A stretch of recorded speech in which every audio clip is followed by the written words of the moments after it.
Halo, selamat datang di channel Kamus Hitam. Pada kali ini kita akan membahas mengenai cara menangkal efek buruk dari tempat makanan yang pakai penglaris. Tapi sebelum mulai di videonya, jangan lupa dukung kami dengan cara like, komen, dan juga subscribe. Tekan tombol loncengnya. Selain itu jangan di skip dulu videonya karena akan ada hal-hal penting di akhir video nanti. Setiap orang punya caranya masing-masing untuk memperoleh kesuksesan dan juga kekayaan. Namun berbeda dengan orang yang beriman. Orang yang sudah dibutakan oleh hasutan makhluk halus rata-rata memilih jalur pintas untuk memperoleh kekayaan. Nah, lantas salah satunya yaitu lewat pesugihan. Di Indonesia, salah satu pesugihan yang paling terkenal dan juga masih dilakukan hingga saat ini adalah penglaris makanan. Bukan sekedar mitos, banyak yang percaya bahwasannya jin penglaris dapat membuat usaha kulinernya itu jadi ramai hingga mereka dapat berkeuntungan sangatlah banyak. Berdasarkan pengakuan banyak paranormal, salah satu dari ciri tempat makan yang pakai penglaris memiliki rasa yang berbeda ketika makan di restoran dengan dibungkus untuk makan di rumah. Apa kamu pernah mengalami hal ini? Dan tentunya kita tidak bisa sembarangan untuk menuduh suatu tempat makan menggunakan penglaris hanya berdasarkan tanda-tanda tertentu. Namun, kamu harus waspada. Pasalnya apabila ketagihan dan juga terus menyantap makanan dari tempat makan yang diduga itu makanan menggunakan penglaris, dan ternyata akan ada efek samping dan juga efek buruknya yang menempel dan berakibat buruk jika dikonsumsi terus-menerus. Lantas bagaimana kalau kamu sudah terlanjur menyantap makanan dari tempat makan yang diduga memakai penglaris ataupun pesugihan?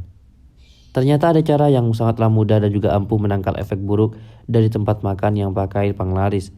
Seorang terapi spesialis jin bernama Ike asal Surabaya ini membagikan tips agar terhindar dari efek buruk ketika makan di tempat yang memakai jin penglaris.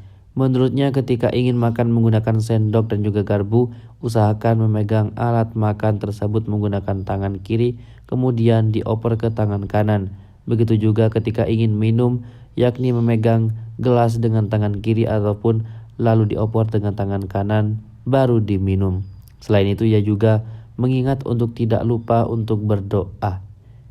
Ia mengatakan bahwasanya pemindahan dari tangan kiri ke tangan kanan itu sama seperti menetralkan agar efek buruk goib tidak masuk ke dalam tubuh. Seorang terapi spesialis jin bernama Ike asal Surabaya ini membagikan tips agar terhindar dari efek buruk ketika makan di tempat yang memakai jin penglaris. Dan menurutnya, ketika ingin makan menggunakan sendok dan juga garpu, usahakan memegang alat makan tersebut menggunakan tangan kiri kemudian dioper ke tangan kanan. Begitu juga ketika ingin minum, yakni memegang gelas dengan tangan kiri lalu oper ke tangan kanan baru diminum. Selain itu, ia juga mengingatkan untuk tidak lupa berdoa. Ia juga mengatakan bahwasanya pemindahan dari tangan kiri ke tangan kanan ia sama seperti menetralkan agar efek buruk gaib ini tidak masuk ke dalam tubuh. Dan ia mengatakan penjelasan tentang makanan ataupun minuman memakai pesugihan, semoga teman-teman lebih waspada karena efek buruknya sangatlah luar biasa dalam jangka panjang. Dan itulah pembahasan mengenai cara menangkal efek buruk dari tempat makanan yang pakai penglaris. Dan jadi bagaimana menurut kalian semuanya? Apakah kalian percaya atau tidak? Jangan lupa dukung kami dengan cara like dan juga subscribe agar channel ini semakin berkembang. Juga jangan lupa buat tinggalkan komentarnya di bawah. Mari kita berdiskusi di kolom komentar, tentu saja dengan sopan pastinya.